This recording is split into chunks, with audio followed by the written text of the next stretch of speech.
Hello guys, j'espère que vous allez bien, j'espère que vous portez bien, j'espère que tout se passe bien chez vous, sinon que Dieu prenne soin de vous, j'espère que tout se passe comme vous voulez, sinon ça ira bientôt. Et donc, on se retrouve aujourd'hui avec moi, Paola, pour une nouvelle vidéo. Pour la petite histoire, cette petite vidéo m'a été inspirée par en fait une dame qui m'a appelée ce matin. Elle me dit, Paola, je suis venue en Turquie pour des vacances. On est là pour un mois de vacances avec mes deux enfants. Et ça fait une semaine exactement que nous sommes ici et une semaine que je les nourris au fast-food parce qu'on a essayé de goûter dès notre arrivée un plat typique du pays qui nous a pas du tout plu. Du coup, les enfants sont retrouvés réticents. Moi-même, j'ai plus voulu goûter et on s'est retourné vers les fast-food. Sauf que là, en une semaine, on a mangé que du fast-food et on en a marre. Et donc, du coup, est-ce que tu n'as pas des plats à nous proposer, des plats qui pourront nous plaire, des plats que tout le monde apprécie, sinon que toi tu apprécies, que les enfants peuvent manger facilement et nous aussi. Donc, c'est d'où me vient l'inspiration de faire cette vidéo parce que après, en fait, que je lui ai donné la liste de plats qu'elle pouvait essayer et quand elle m'a rappelé le soir, elle était trop contente. Elle m'a dit, j'ai mangé ça, ce que tu m'as proposé, c'était trop bon, merci. En fait, la manière de me remercier, en fait, m'a fait me dire, ah, pour un simple petit plat, tu me remercies. C'est pas comme si je te l'ai, je sais pas, c'est pas comme si je te l'ai commandé. Je t'ai juste donné le nom pour que tu puisses goûter et tout. Donc, elle était trop contente d'avoir pu manger un truc de différent. Elle était contente de voir les enfants manger avec appétit parce que ça faisait une semaine, ils en avaient marre du fast-food. Et donc, du coup, je me suis dit, bah, pourquoi pas faire une vidéo qui pourra aider d'autres personnes qui se retrouvent dans la même situation, qui ont besoin de goûter des trucs, mais qui ont peur pour leur palais ou pour leur estomac, qui ont peur de ne pas terminer ce qu'ils ont commandé, ou bien qui ont peur de ne pas être satisfaits et tout. Donc, du coup, je me suis dit, ok, Paola, on fait une petite vidéo où on va lister les meilleurs plats, ou bien les plats les plus prisés, ou bien les plats préférés, les plats préférés des étrangers. Et je vais me baser exclusivement sur mon expérience, moi, parce que moi, j'ai goûté déjà plein de plats. Et les plats que j'ai appréciés, j'ai remarqué que ce sont des plats que les étrangers, c'est les personnes qui n'ont pas l'habitude des plats locaux appréciés. Donc, du coup, arrêtons le bavardage, trêve de blabla et on y va. Pour les soupes, je vais commencer par la soupe préférée de tout le monde, de tous ceux qui viennent en Turquie, qui goûtent cette soupe vraiment, restent genre waouh, c'était vraiment bon. Moi, j'apprécie, c'est ma soupe préférée à l'heure où je vous parle depuis combien? Depuis 4 ans déjà, c'est ma soupe préférée. Donc, je sais que vous également, vous allez adorer. Et c'est quoi? C'est la soupe aux lentilles. La soupe aux lentilles, je vous mets une petite image là quelque part. La soupe aux lentilles, voilà à quoi ça ressemble. Elle est très très bonne en fait. Et elle s'accompagne d'un peu de citron. On va toujours vous proposer un peu de citron à côté ou pas. Ou bien du piment si vous mangez épicé. C'est vraiment the soup quoi. The chef. Vraiment, c'est the soup en fait, parce que trop bon en fait comme soupe. Tout le monde apprécie, tout le monde en parle, tout le monde, tous ceux qui ont goûté en redemandent. Donc vraiment, essayez si vous êtes de passage ici de goûter la soupe aux lentilles, vous m'en direz des nouvelles. Et si vous avez déjà goûté la soupe aux lentilles et que vous avez apprécié, mettez en commentaire parce que vraiment la soupe aux lentilles là, en Turquie là, c'est une vraie tuerie. Donc la deuxième soupe que je vais vous proposer, c'est en fait la soupe au poulet et aux légumes.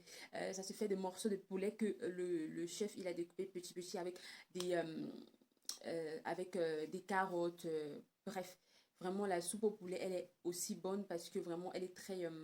je trouve que c'est bien pour la santé et elle est très bonne. Le goût même il est juste à couper le soupe. Je vous mets une petite image de la soupe au poulet et aux légumes quelque part là. J'espère que vous pourrez voir. Là, la soupe au poulet et aux légumes, trop bon. Vous devez absolument goûter et voilà. J'espère qu'en fait, cette petite vidéo vous aidera à passer un séjour plus agréable en goûtant ces plats-là et je suis sûre que vous allez adorer en fait. Donc, la troisième soupe en fait que je vais vous proposer, je ne peux pas proposer plus de 3 plats ou plus de 4 plats parce que la vidéo risque d'être longue, mais je fais au moins 2 3 soupes pour vous donner un peu de choix pendant votre séjour ici. Donc, la troisième soupe que je vous propose, ça s'appelle, je n'ai pas la traduction en français parce que je pense que cette soupe est typiquement turque. Donc du coup, ça s'appelle ezogelin. La soupe ezogelin, c'est un mélange de lentilles, de riz et d'un autre riz différent. C'est trop bon, vous devez goûter. Ah, c'est une vraie tuerie. La soupe ezogelin. J'avoue quand même que les plats turcs sont super bons. Pas bon, vraiment, la gastronomie turque quand c'est bon, il faut dire que c'est bon. Faut remettre à César ce qui est à César. Donc vraiment, je vous mets une petite image là, quelque part là, de la soupe ezogeline. Goûtez absolument, elle est très bonne, très bonne. Donc voilà, après les soupes, on passe aux plats de résistance. J'ai sélectionné pour vous quelques plats de résistance. Je ne peux pas tout citer parce qu'il y en a tellement en fonction de la zone où vous vous trouvez. Mais j'ai quand même essayé dans cette vidéo de vous proposer les plats vraiment préférés des étrangers et puis de moi également. Mais ce sont des plats très très bons qui ont toujours des retours positifs chaque fois que je propose à quelqu'un. Le plat de résistance numéro un que vous devez goûter, c'est le riz bulgur pilaf. Je vous dis, c'est une tuerie. Il se fait de manière sautée. Quand c'est sauté, ça prend la coloration rouge. Et quand c'est pas sauté, ça a une coloration jaune. Alors, le bulgur pilaf, je sais pas. Moi, j'ai goûté ça ici, mais j'ai encore vu ça nulle part ailleurs. Je ne sais pas s'il y a ça dans un autre pays et que ça porte un autre nom. Mais voilà, goûtez, je vous mets une image là. Là, quelque part, je vous mets une image du bulgur pilaf. En fait, les deux même, en fait. Je vous mets là les images des deux présentations du bulgur pilaf. C'est trop bon. C'est-à-dire, moi, je pense que c'est mon plat préféré. C'est le plat des plats. The plat. Le bulgur pilaf, c'est the plat. Si vous faites un tour ici, vraiment, c'est un plat que vous ne devez pas manquer de goûter. C'est une vraie tuerie. Moi, franchement, quand je me déplace, hein, je m'assure que j'ai un paquet de ce riz-là dans mon sac que je vais moi me préparer parce que c'est la mort du riz, en fait. Donc voilà, je vous ai mis les images et puis on passe à un autre plat que j'adore cette fois-ci, c'est un plat de viande, ça s'appelle izmi köfte. En fait, köfte en Turquie, ce sont des boulettes en fait. Pour ceux qui ne savent pas, si vous voulez un jour commander des boulettes, vous demandez au serveur, vous dites köfte, il saura de quoi vous parlez. Mais là, izmi köfte, c'est une sorte de boulette qu'on fait en fait avec des morceaux de grosses tomates entières et puis aussi des poivrons, des longs poivrons. C'est trop trop bon, vous devez goûter absolument. C'est vraiment, vraiment bon. Et pour ceux qui feront les souscriptions, hein, je préfère préciser, pour toutes vos souscriptions, ceux qui feront les souscriptions, vous avez la possibilité de demander les recettes et je vous ferai des petites vidéos de recettes que je vous enverrai personnellement. Donc, pour toutes personnes qui souscriront. Donc, vraiment, n'hésitez pas à souscrire, à vous abonner, à liker et vous ne manquerez pas de bonnes choses en fait. Donc, après, Izmi Köfte, c'est aussi très bon.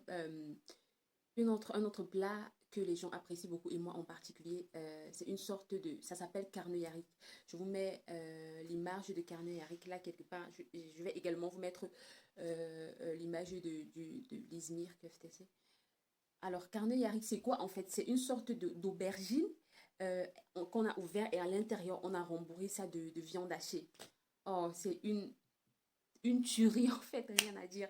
C'est-à-dire que moi j'adore, mais j'ai juste un tout petit problème avec l'aubergine parce que moi quand je mange des aubergines, ça me crée des petites douleurs au niveau de la langue. Mais en fait, avec ce plat-là de carnet, je n'arrive pas à m'en lasser. Donc je sais très bien que quand je vais manger ça à cause de l'aubergine, j'aurai des petites douleurs, mais je m'en fiche en fait parce que c'est trop bon et je n'hésite jamais à vraiment commander ou faire ça à la maison. Et pour tous ceux qui souscriront et qui auront besoin des recettes, là, n'hésitez pas à demander. Je mettrai les recettes à votre disposition en vidéo pour que vous voyez exactement comment ça se fait pas à pas. Donc, le dernier plat que je vais vous proposer, c'est un plat assez particulier. Ça s'appelle dolma. Ils ont deux manières de faire les dolmas. La première manière, c'est en fait de prendre des poivrons et de mettre à l'intérieur, ils mélangent du riz, ça il peut y avoir de la viande hachée, il peut y avoir du boulgour, bref, ils mélangent, ils mettent à l'intérieur des poivrons et ils referment, ils font cuire. C'est super, super bon. Donc vous devez essayer ça. Et la deuxième manière de faire les dolmas, c'est de faire dans des feuilles en fait, des feuilles de vigne. Des feuilles de vigne, vous roulez ça dans des feuilles de vigne, comme ça ils font cuire avec du citron. Aïe, aïe, c'est bon. Goûtez, goûtez, goûtez. Et tous ceux qui auront goûté, revenez me dire en commentaire, vraiment, ou bien tous ceux qui ont déjà goûté, laissez en commentaire, dites-moi ce que vous en avez pensé. Moi, j'adore, mais voilà, dites-moi ce que vous en avez pensé. Donc, étant donné que la vidéo est en train d'être longue, on va passer au dessert. Les desserts, le premier dessert que je vais vous proposer de goûter, ça s'appelle baklava. Les baklava, en fait, ici sont faits généralement pendant les fêtes. Donc, après le ramadan, là, à la fin du ramadan, les femmes, elles font beaucoup de baklava qu'elles partagent, qu'elles offrent à tous les étrangers qui viennent. Ou bien à la fête du Haïd. Vraiment, le baklava, c'est the dessert, quoi. C'est une sorte de... J'arrive pas à décrire, c'est tout petit comme ça, c'est carré. À l'intérieur, on vous met souvent en général soit de la noix de pécan, soit, bref, vous devez goûter absolument. Je vous mets les images, à chaque fois je vous mets les images ici pour que vous voyez à quoi ça ressemble. Et vraiment, n'hésitez pas à goûter, ne passez pas par ici sans goûter ces trucs-là parce que c'est trop bon. Ne vous limitez pas juste voilà, aux grillades et tout. Donc, un autre dessert que j'adore, qui m'a fait découvrir ce dessert, c'est une connaissance également qui venait d'ailleurs et qui en avait mangé, qui a beaucoup aimé. Ça s'appelle le kunefé. Le kunefé, c'est une vraie tuerie. Une tuerie, plus un enterrement, plus une résurrection. Je vous dis, le kunefé, c'est la patate, the goût. Donc voilà, le kunefé, en fait, c'est quoi? C'est fait avec une sorte de pâte, en fait, des chevelures, en fait, je sais pas comment ça s'appelle en français, des chevelures de pâte. Et à l'intérieur, on met du fromage fondant. À l'intérieur, en fait, on met du fromage fondant et au-dessus, on vous met la glace. Sauf que la vraie tuerie, c'est quoi? C'est que puisque c'est très chaud, c'est cuit dans des plats en fer, on vous fait cuire ça dans des plats en fer, ce qui fait que le fromage fonde et au-dessus, on vous met de la glace. Donc, imaginez un peu quelque chose qui est super chaud et au-dessus, on vous met de la glace avec du fromage. Là, tu tires comme ça se tient là. Oh, le kunefé, vous devez absolument goûter. C'est-à-dire que si vous dites même que vous n'aimez pas la nourriture turque, là, le kunefé, vous allez aimer. C'est la magie. C'est la patate, c'est le dessert.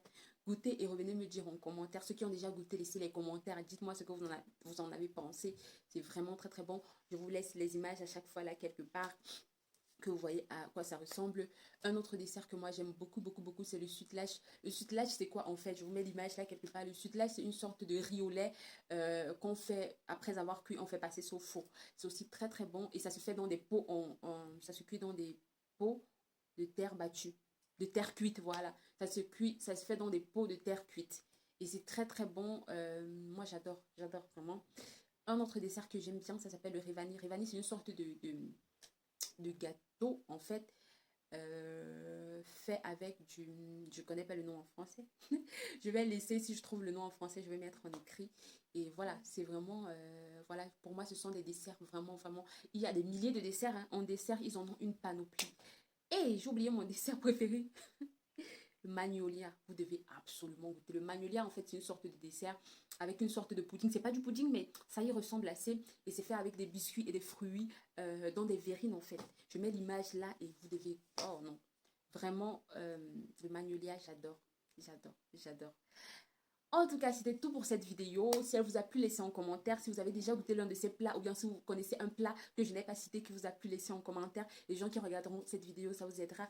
Pour ceux qui souscriront, n'hésitez vraiment pas à souscrire. Pour ceux qui auront besoin de recettes, souscrivez. Et je vous ferai des recettes. Je vous ferai parvenir les recettes pas à pas de comment réaliser ces recettes-là. Donc, abonnez-vous, likez, partagez. Et n'hésitez surtout pas à souscrire. Pour ceux qui souscrivent, vous avez droit aux avantages particuliers tels que des vidéos particulières, par exemple pour les repas, de la réalisation des repas pas à pas. Et pour ceux qui souscrivent également, vous avez la possibilité d'avoir des vidéos, des marchés que vous souhaitez savoir, des adresses que vous souhaitez avoir, voilà, ce genre de trucs là. Donc n'hésitez vraiment, vraiment pas à vous abonner, liker, souscrire. Souscrire, c'est très important parce que ça vous donne droit à des avantages spécifiques. Et du coup, on se dit à très bientôt pour une nouvelle vidéo. Ciao, ciao!